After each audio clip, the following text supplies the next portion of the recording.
அனைவருக்கும் வணக்கம். என்னதான் ஆச்சு உங்களுக்கு? என் தலைவன் எது கொண்டாந்தாலும் நீங்க திட்டுறீங்க.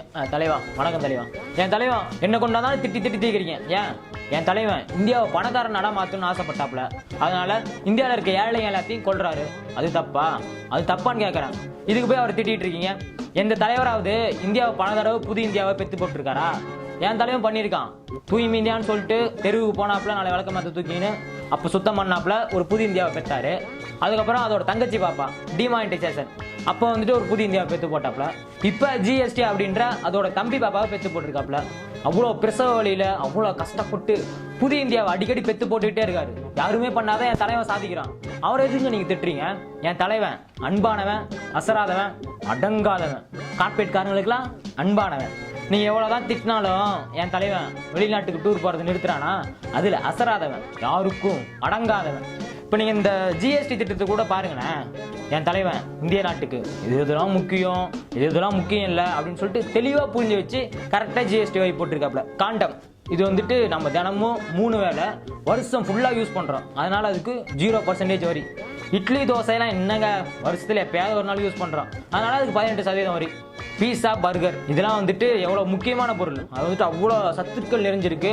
அதை நம்பி பல லட்சக்கணக்கான குடிசை தொழிலாளர்கள் இருக்காங்க. அது வந்துட்டு பாமர மக்கள் இருந்து பணக்கார வரைக்கும் ரொம்ப குறைந்த விலையில வாங்கி சாப்பிட்றாங்க. அப்படின்றதுனால அதுக்கு வந்துட்டு மிக குறைந்த வரி 5% வரி. கடலை மிட்டாய் அதெல்லாம் யாருங்க சாப்பிட்றது? பணக்காரன், கோடீஸ்வரன், கார்பரேட்காரன் அவன் சாப்பிட்றான்.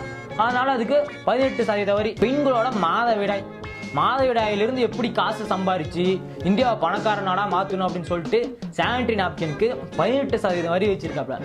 அப்படி வரி விதிச்சு இந்தியாவை புதிய இந்தியாவா மாத்திருக்காரு. இதெல்லாம் நீங்க கைத்தட்டுங்க. இது வந்து இவ்வளவு பெரிய சாதனை. இது மாதிரி நிறைய விஷயங்கள் வந்து இந்த ஜிஎஸ்டியில் வந்துட்டு மக்களுக்காக பல நன்மைகள் செஞ்சிருக்காரு. அவர் போய் திட்டிட்டு இருக்கீங்க. என் தலைவன் குஜராத்தில் முதல்வராக இருந்தப்ப ஜிஎஸ்டி எதிர்த்தாப்புல என் பணம் தான் ஜிஎஸ்டி அமல்படுத்தும் அப்படின்ற மாதிரி சொன்னாரு. இப்போ என் தலைவன் பணம் தான். நீங்க யாராவது சொல்றதை கேட்கிறாரா? பணத்துக்கு தான் காது கேட்காது. ஆனா என் தலைவன் பணம் தான். உங்களுக்குலாம் அது புரிய மாட்டேங்குது. எதுக்கு என் தலைவனை திட்டுறீங்க? பாத்தீங்கன்னா விவசாயிகள்லாம் யாருங்க? இந்த நாட்டோட துரோகிங்க. அவன் என்ன பண்றாங்க? எல்லாத்துக்கும் சோறு போடுறாங்க. எப்படி அவன் சோறு போடலாம்? அதனாலதான் அவங்களை நிர்வாணமாக்குனாரு என் தலைவன். அப்புறமேட்டு என்ன தற்கொலையெல்லாம் பண்ண வச்சாரு. இந்த விஜய் மல்லையா, அதானி, அம்பானி இவங்கெல்லாம் யாருங்க? ஒருவேளை சாப்பாட்டுக்கு கஷ்டப்படுறவங்க. அவங்களாம் தற்கொலை பண்ணிக்கூடாது அப்படின்றதுக்காக பல 1000 கோடி ரூபாய் கடனை தள்ளுபடி பண்றாப்ல. என் தலைவன் பண்றது தப்பு நீங்க சொல்லுவீங்களா? எதுங்க அவர் திட்டுறீங்க? தயவு செஞ்சு என் தலைவனை திட்டாதீங்க. மாடுன்றது தெய்வம். மாட்டுக்கோமின்றது பல அதீத சக்திகளை உடையுது. நீங்க பாத்தீங்கன்னா இந்த சென்னை கேன்சர் இன்ஸ்டியூட் இருக்குல்ல, அதுல இருக்க எல்லா மெடிசனும் வெளியே எல்லாம் எடுத்துட்டு போய் கொட்டிட்டாங்க. இந்த மாட்டுக்கோமியை மட்டும் வச்சிருக்காங்க. வர்ற கேன்சர் பேஷண்ட்டுக்கெல்லாம் அந்த மாட்டுக்கோமியத்தில் ஒரு துளி எடுத்து ஆயில் ஊத்துறாங்க. அப்படி கேன்சர் உடனே குணமாயிருது. அந்த அளவுக்கு மாட்டுக்கோமியம் வந்து சக்தி வாய்ந்தது. இதுதான் நாங்கள் வந்துட்டு பரவாயில்ல எங்களுடைய கொள்கைகளை பரப்பிட்டு இருக்கோம். உடனே தப்புன்றீங்க, தலைவனை திட்டுறீங்க, கொள்கைகளை திட்டுறீங்க. இன்னும் நீங்களா முட்டாளுங்க. நீங்களா இதெல்லாம் உங்களுக்கு புரியவே மாட்டேங்குது. பார்த்தீங்கன்னா மாடு வந்து தெய்வம் இந்தியாவில் மட்டும், சரிங்களா? இந்தியாவில் வந்து மாட்டு இறைச்சி சாப்பிட்டீங்கன்னா சாமி வந்து கண்ணை குத்தும். ஆனால் நாங்களே வந்துட்டு வெளிநாட்டுக்கு வந்துட்டு ஏற்றுமதி பண்ணுவோம். அப்போ வந்து சாமி கண்ணை குத்தாது. அது வந்து நிறைய பணம் பார்ப்போம். அடுத்து பார்த்தீங்கன்னா எங்களுடைய கொள்கைகளை பரப்புவதற்காக நிறைய கோப்பா சைக்கிள், அவங்கள பைத்தியம்னு சொல்ல முடியாது, அவங்க கொண்ட கொள்கைகளில் வந்து பைத்தியமா இருக்காங்க. தமிழ்நாட்டில் நிறைய பேர் இருக்காங்க. யார் அப்படின்னு சொல்லிட்டு பார்த்தீங்கன்னா முஸ்லீம் வீட்டில் சாப்பிடுகிறவன் உண்மையான இந்துக்களே கிடையாது அப்படின்னு சொல்ற ஒரு பைத்தியம். அப்புறமேட்டு வந்து ஹிந்தி படிச்சீங்கன்னா கல்லீரல் நல்லா இருக்கும், கிட்னி நல்லா இருக்கும், நல்லா ஆகி போவோம் இப்படின்னு சொல்ற ஒரு சில பைத்தியங்கள். அப்புறமேட்டு வந்துட்டு தமிழகத்தில் தாமை மாண்டே தீரும் அப்படின்னு முழுசா சந்திரமுகியா மாறி இருக்க நம்ம அக்கா. இந்த மாதிரி வந்துட்டு தாங்கள் கொண்ட கொள்கைகளில் முழு பைத்தியமாக மாறி இருக்கிறவர்களை நாங்கள் தமிழ்நாட்டில் உருவாக்கி இருக்கோம். முன்னாள் குடியரசுத் தலைவர் அவர் யாரு? நம்ம அப்துல் கலாம் ஐயா. அவர் என்ன சாதனை பண்ணாருன்னு கேட்கிறேன். அப்படி என்னதாங்க சாதனை பண்ணாரு? சும்மா 2 ராக்கெட்டை வானத்தில் விட்டாப்புல, அப்புறம் கொஞ்ச நாள் வந்துட்டு குடியரசுத் தலைவர் உட்காந்தாப்புல. இதெல்லாம் சாதனையா? நானும் தான் கேட்குறேன். இதெல்லாம் சாதனையான்னு கேட்குறேன். அதனால தான் என் தலைவன் அதை கரெக்டாக கண்டுபிடிச்சாரு. 2 வருஷமா அவருக்கு வந்து நினைவு மட்டமே கட்டல, இன்னும் அப்படியே இருக்கு, நிலுவையிலே இருக்கு. ஆனால் என் தலைவன் எவ்வளோ பெரிய சாதனை பண்ணியிருக்காப்புல.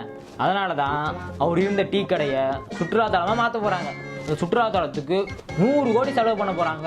அப்படின்னா என் தலைவன் எவ்வளோ பெரிய தியாகி, கலியுக கண்ணன், அப்புறமேட்டு வந்து சுதந்திர போராட்ட வீரர்களுக்கு நிகரான ஒரு தலைவர் அப்படின்னு சொல்லிட்டு நான் பெருமையாக சொல்லிக்குவேன் என் தலைவனை. அப்புறம் தமிழ்நாட்டில் இந்த உதயமின் திட்டம், நீட் எக்ஸாமு, இந்த கூடங்குளம் அணுமின் உலை இதுக்கெல்லாமே வந்துட்டு எதிர்ப்பு தெரிவித்து அதெல்லாம் வந்து கையெழுத்திடல. இப்போ தமிழ்நாட்டில் 2 சொம்புங்க இருந்துச்சு, சொம்புங்க தான் பொம்மைங்க, தலையாட்டி பொம்மைங்க, அதுங்களை வச்சு இந்த உதயமின் திட்டம், நீட் எக்ஸாமு, கூடங்குளம் அணுமின் உலை, அப்புறம் இந்த கதிராமங்கலம் ஹைட்ரோ கார்பன் ப்ராஜெக்ட் இது எல்லாத்துலேயும் கையெழுத்து போட வச்சிட்டாப்ல.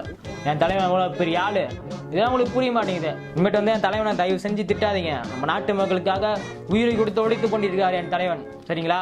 தயவு செஞ்சு இனிமேட்டு என் தலைவனை திட்டுனீங்க அப்புறம் பாருங்க நீங்கள் அவ்வளோதான்.